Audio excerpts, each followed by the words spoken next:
I was making fun of those folks from New York, and I shouldn't have because my daughter lives in Ithaca. Is that close to where y'all are? No. Well, I met some people from Rochester. Where y'all at? Right there. There you are. I understand.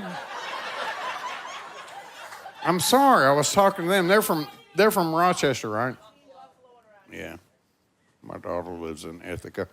And she's 13. Well, she's 14 now. I had to leave here. We're off January and February. And I left here one January, and I went to go get her and then bring her down south. I have 4 kids. I have 3 from my first wife, and I have a daughter from a game of Twister. And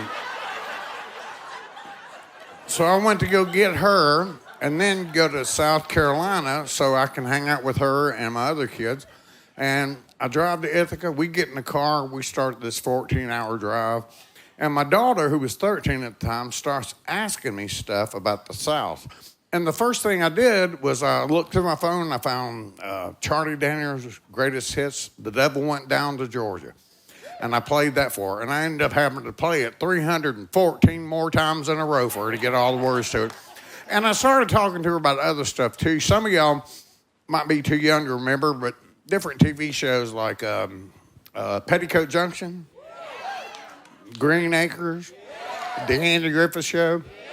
And I told her about NASCAR and Nanner Pudding and Leonard Skinner and Waffle House and stuff like that. And I'm her dad. I'm trying to be an expert. My daughter had seen the Beverly Hillbillies movie they made several years ago, but she had never seen the real TV show. So I taught her the song and all that stuff, and I was like, Beverly Hillbillies, they had a swimming pool, but they called it the Cement Pond. There you go. And I said, Granny would always be back there in the kitchen cooking victuals, weird stuff like possum gizzards and collard greens. And my daughter goes, well, what is a gizzard? And in my head, I didn't say it out loud, but in my mind, I was like, what is a gizzard? I don't know what a gizzard is. So I was like, sweetie, I don't know. I'm not sure what, I don't really know what. And she goes, well, do we have a gizzard? And again, in my mind, I was like, have I got a gizzard? You know, I don't know if I got a gizzard or not. So I'm like, I don't, sweetie, I don't know that. I don't know. I don't know. And she's like, well, have you ever heard of anybody that got gizzard cancer? And again, in my mind, I was like, I've been having this weird feeling right there, and I bet that's what that is. I bet I done got the gizzard cancer. But I looked it up, and people don't have a gizzard. But I think if you ever wanted to call into work sick, you just call your boss and go, my gizzard is all messed up this morning. He'd give you the day off, and then he'd make an appointment to go get his gizzard checked out. I'm divorced. How about that? Anybody else in here divorced? Look at that, 2 women. Yeah, I got the house. Well, there's a lot of y'all don't know what it's like, then I can share that with you. It starts when she throws all my stuff out in the street, and then it ends when a judge says I have to give it all back to her.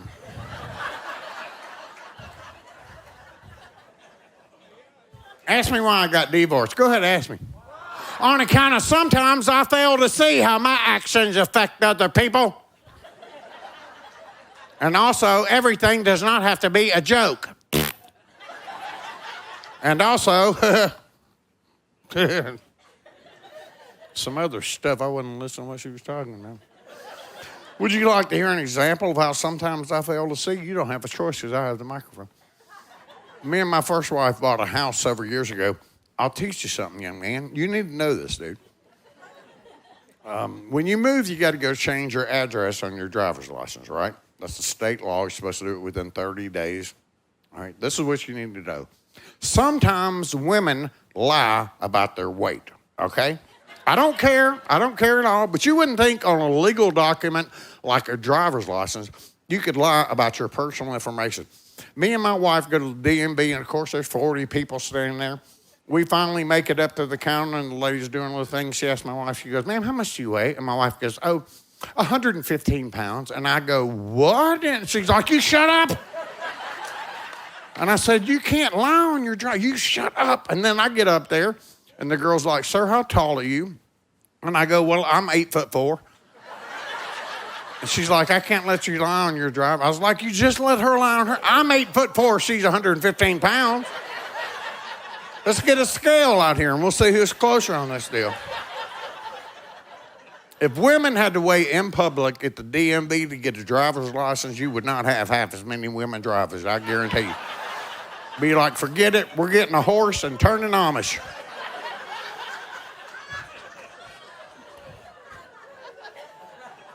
But I remarried. I got married again. And, you know, they say you're supposed to marry your best friend, right? That's what I did. You ought to like him, too. His name's Steve. I'm kidding. My wife's a little bitty thing. She's tiny.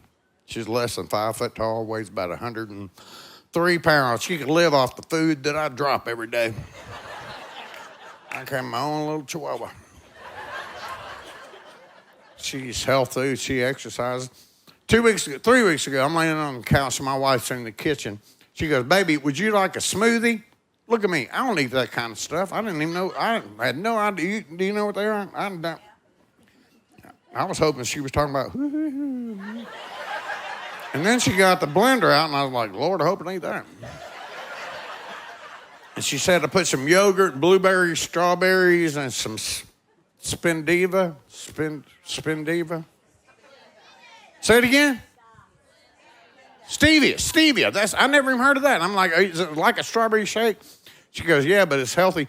My wife can't see good without her glasses. You ever notice how her yogurt thing looks just like a sour cream thing in the refrigerator? You ever had a strawberry sour cream smoothie? Pass on one, they're awful. She pours me a big glass and puts a straw, and it gets really thick. You ever tried to suck sour cream through a straw? You cave your eardrums in. I was like, and then when it tested my tongue, I knew it was bad, but I wasn't mean. I was like, baby, this kind of tastes funny. She goes, you don't like it because it's not fried. I was like, fried up. And there's something else. I'll tell y'all this. This is for the women out there. You don't even know this. But every woman out there, you have a friend that your husband cannot stand. Every one of you. Guys, raise your hand up. I can't believe y'all were stupid enough to raise your hands up. Where's your wife at, sir? You right there, where's your wife at? You're divorced. Oh, okay, well, there you go.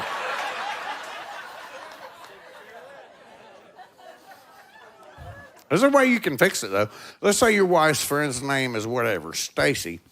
6 months from now, 8 months from now, when your wife's kind of forgot about this conversation, be sitting home, driving down the road, just go, baby, if something was to happen to me, what's one of my friends you think you'd want to go out with? She'd go, I wouldn't go out with none of your friends. They're all idiots. And then you just sit there.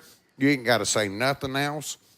Within 5 minutes, her curiosity will get the best of her, and she'll ask you the same thing. She'll be like, what, something happened to me? Which one of mine? And you just go, Stacy? I always figured she had the hots for me anyway. You'll never see that woman back at your house again.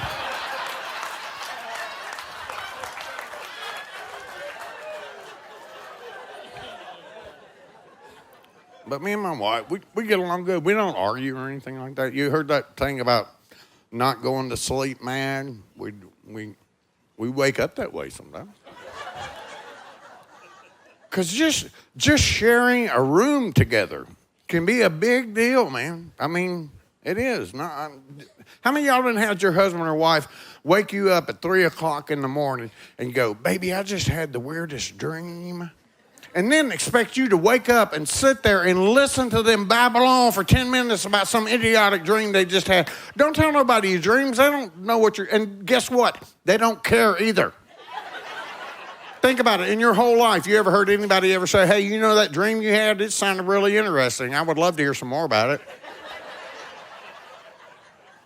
And that's a redundant statement to say it's a weird dream. It's a dream. It's supposed to be weird. Weird is baked in. Nobody wakes up and goes, I just had the most normal dream I've ever had. I was sitting in a chair. How many of y'all didn't had your husband or wife wake up mad at you about something you did in their dream? Stay mad at you all day. You don't know what they're talking about. My wife did that just maybe a month ago. She woke up about 4 o'clock in the morning. She was mad, too. She was like, I just had a dream you was loving on some other woman. I was like, leave me alone. I was having the same dream. And it was with Stacy. Thanks for letting me be a part of the night, guys. God bless you. James Sibley, everybody.